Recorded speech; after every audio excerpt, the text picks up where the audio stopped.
Well, this woman is the only person I know who writes more poetry about scientific things than I do. She leaves me in the stellar dust. Oh, man. Janet Kuypers.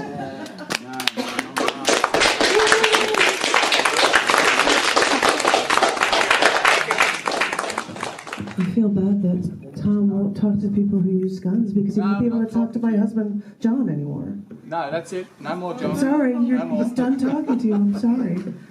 He loves you so much, but apparently you could shoot a gun, so. I don't do it in anger. Oh, that's nice. Cool killer. Anger's extra.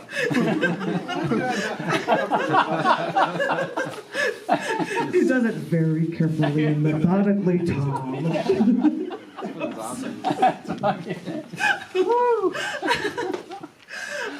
Because I was wearing John's jacket, I thought I'd wear his glasses and try to read this piece from the Getting Weird show in this performance art book. Chapter 48, Volume 1, with a cool shot from above of Chicago. That's what it was. And by the way, I feel bad that you weren't here when I read my Texas Independence poem. I came in right you. Yeah. Was it okay? Was it okay? I mean, I'm not a local, but I tried. Well, were you able to stir us to go down to the border and tear up the detention camp? Honor of independence. Hey, let's go! Let's go! Come on, take it. It worked. This piece is called Fireflies.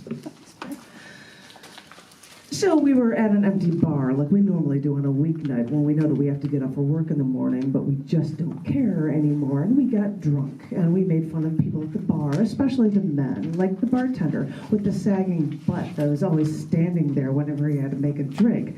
And then we just drank some more, and then she started talking about the love of her life, who broke up with her. She said she would marry him in a flat minute if she still had the chance. I still didn't get it. He was a pre-balding man farm boy, but okay, fine, this is love, I guess. And I knew where she was coming from, and then she got depressed, and then she rambled on about how she hated our jobs, and how we wanted to be independent, and we wanted to laugh at everything then, and that's what drinking does to you, by the way. So then we drove home. She parked her car in our driveway, so when I got home, I still don't know how we did it, but she stood in my driveway, looked up at the sky and said, "This looks like a sky to sit on your driveway and drink coffee in a Tupperware bowl and look up." I told her I don't want coffee, but I have a blanket and we could just sit out on the lawn and watch the sky. And we looked up at the sky and found objects in the clouds. It didn't take long for one of us to find a penis. And then we chased around a firefly, and then we sang songs from cartoons, and we couldn't stop laughing. And then I told her about how my sister and my older brothers and sisters, they would take the ends of fireflies and smear them on their shirts so that their clothes would glow for a few minutes. Then I promised her that I wouldn't smear any insects on her. And then we noticed after a while that the dew was settling on the blanket, and it was all over us. And besides, it was getting late. She had to take the train downtown early to get to work tomorrow. So I picked up the blankets, I threw them to the side of the driveway, and waved goodbye as she drove down the road. A week later, I had a dream that I knew I was going to die, and I didn't tell anyone else about it because I didn't want them to worry. In my dream, I was making a video cassette message to all of my friends, a goodbye message, so to speak. I told Sherry that I hoped that her marriage went well. I told Kevin not to worry about business so much. I told Bobby I respected him, and then I got to you. I told you to really look at your life. Was it so bad? Your boyfriend broke up with you. What job isn't your dream job? But geez Louise, there are unwed 17-year-old mothers on welfare that kill their sick infant children because they can't read the directions on their prescription bottles. Dream job? You've got a job, and it pays well. Boyfriends? Oh boy, you're talented and you're attractive and you don't have to be alone. We've got roofs over our heads. We've got food on the table. We've got clothes on our backs. And we have friends. We have a reason to celebrate. not worry. Well, in my dream, I was dying, so I wasn't going to have those things. But I'm not dreaming. I'm not dying. I'm not dead. I have all of these things. We have all of these things. And we have the Fireflies.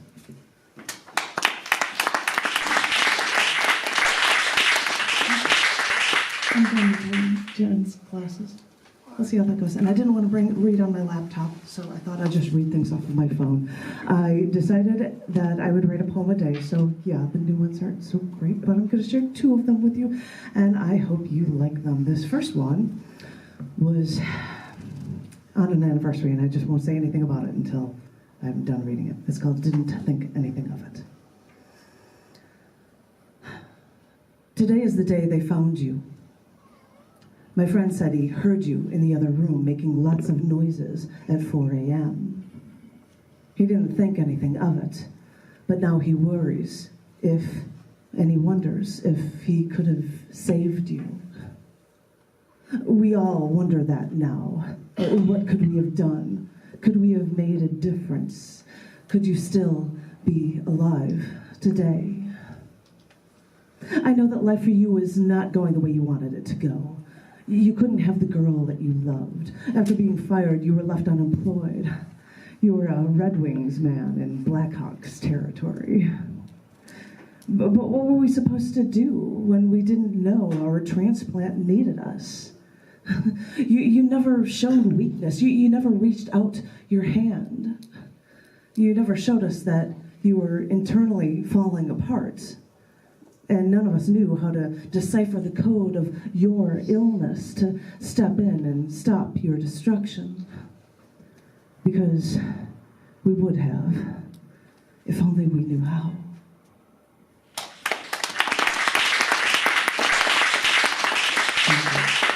I didn't want to say anything about that because I wrote it vaguely so that it sounds like it could be about someone who committed suicide or somebody.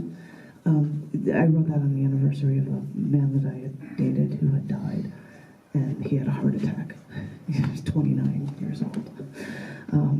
Anyway, but so I left it open-ended so we could take with. And I wrote this one on Martin Luther King Jr. Day. I wasn't planning on writing anything like this, and I came up with this, and I hope you like it. It's called Our Color, Our Gender, Our Creed. There is a house inside of me. It is a house with a rich heritage, brimming with the knowledge of how our souls have flourished and how it can all be so quickly taken away. There is a house inside of me that has had to shut down to hide everything away because those who didn't look like me decided that I was nothing and treated me accordingly.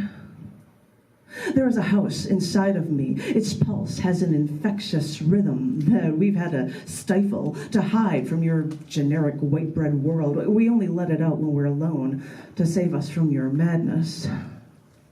There is a house inside of me. I've hidden it away. I've sealed it up and placed it deep within, brimming with my history and my future. And I don't let it out when people can't even think of me as human.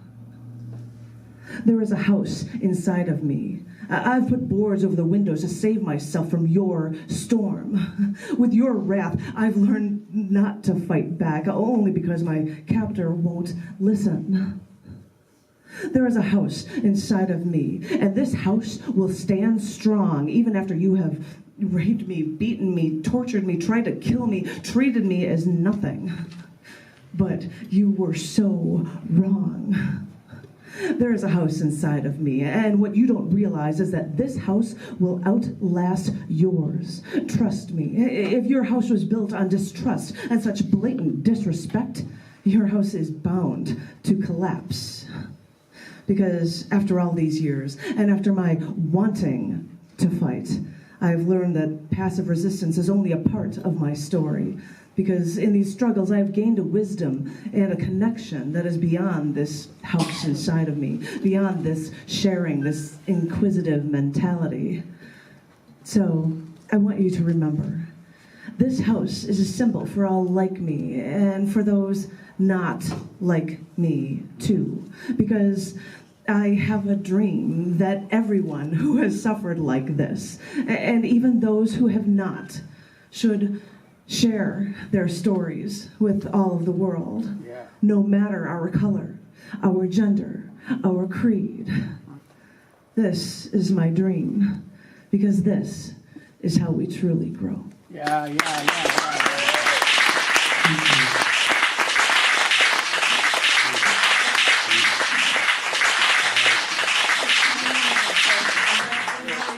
I put it on my Instagram pages, and I put it on my Twitter pages, and I put it on my Facebook pages, that I'm going to be on the radio. I've got to leave early to get on the internet radio, and if you look at the links, there's a link that you can check it out on the internet, and you can listen to it on the spot. You can even call in if you wanted to ask me any crazy questions and be on the air. So that's starting at 6 o'clock our time, 6 to 7 p.m. Eastern Standard Time. So if anybody's interested, check it out. And thank you. What?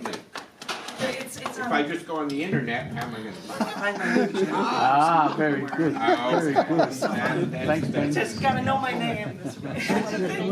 Wow, we're all in the media lately. This is great. Yeah, watch out.